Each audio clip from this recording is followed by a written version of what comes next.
I'm going to do a video on my Redcat volcano EPX.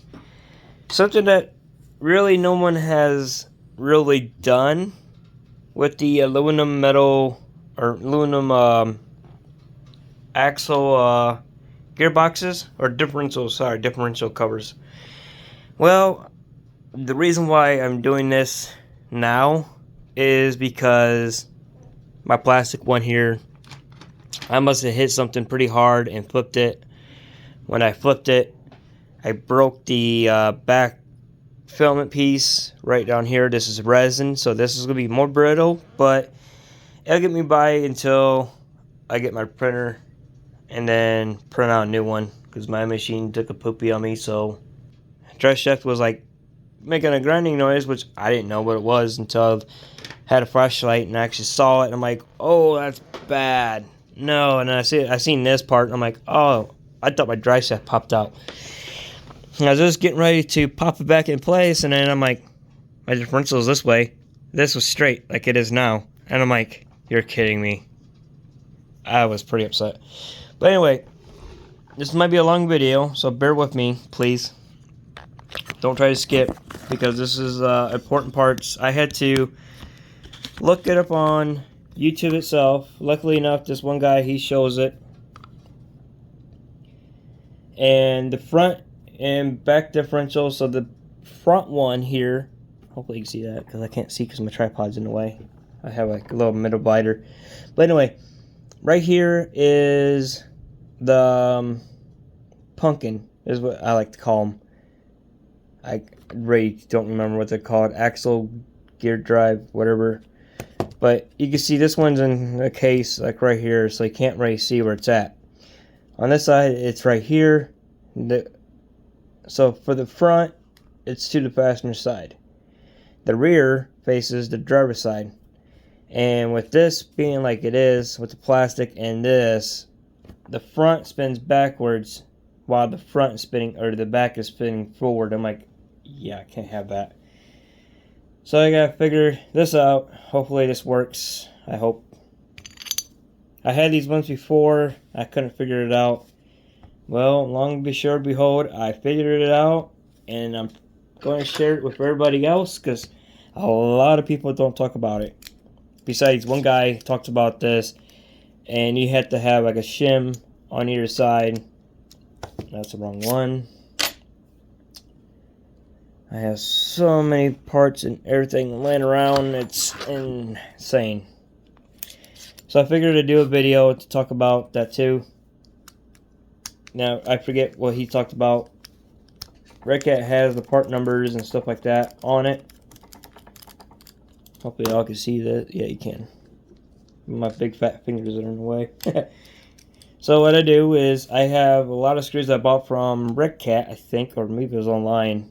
And they have these little Allen keys, which I hate Allen keys because they can strip easy if you torque it just amount right pressure. Dipping the grease seen better days, but I got white grease in this, so it's a little bit better. So I don't think I had any shims on this, and I don't have any shims on the front, and it fits in there nicely. So all I'm going to do is pop that little C-clip up of there, and then just like that, pop it out. I don't have pair of pliers, so my hands are going to get greasy. But I have another solution for that idea. Give me 1 second. Okay, sorry I don't usually upload a lot. It's just because, what am I working on here? Oh yeah, I gotta get the pop these out. I think I can pop them out, not sure. Yep, it's coming out. You just gotta be gentle with it. I'm not trying to be... Ah! There we go, I got one out. Can I get it from the back side? Oh, it looks like I can, actually. Just take this and pop that one out. And then, when you're done with the plastics, make sure you put it back together. because there ain't no shims in it. It's just a lot of old grease, but I'm going to clean it out before. But I'm going to just put it back together so I don't lose nothing. Alright, you know what happened to my screw? That way, you don't lose it. And then what can easier be to, you can put like a little mark saying rear on it. That usually helps me. You don't have to do what I do, but it helps. Now this, I will have to keep it like that. I believe this goes towards the front. No, I have it backwards. You goof. So, this goes to the rear. So all I'm going to do is automatically put the bearing on there. And then slap it. Oh. Okay, so minus bearing. The washer just fell off on that one side. No big deal. Slap it back on. You're good to go. And then all you do is you can take your needle nose pliers, or sometimes I use a screwdriver, but needle nose pliers seems to work. Oh, this thing already had a new bearing in it. Okay, well I got one original one back in it. And then you just carefully flip this one in place. As I'm saying that, it's more difficult for me to do. Usually just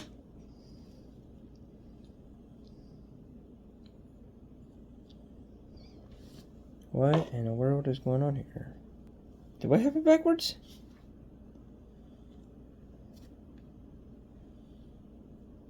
That one side seems longer. Oh, I do have it backwards. You want to make sure the locking ring goes on the back on like it was. I was not paying attention. And then you got like that. Now to get the locking ring into par, you can easily, if you got a little bit of grease on your finger, it works too. And you just come up to it, slap it just like that, where you could put a straight screwdriver on the back side of it. Carefully just push it in. And then